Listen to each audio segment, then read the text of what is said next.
Bluetooth.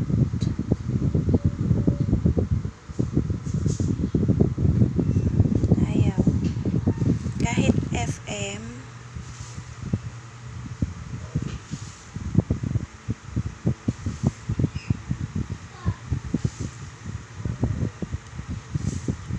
ayaw din. So, try natin sa FM.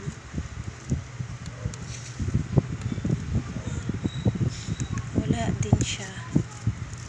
Ayaw niya din mag-FM. So, ilang araw lang siyang nagamit. Biglang ayaw nang mag-connect.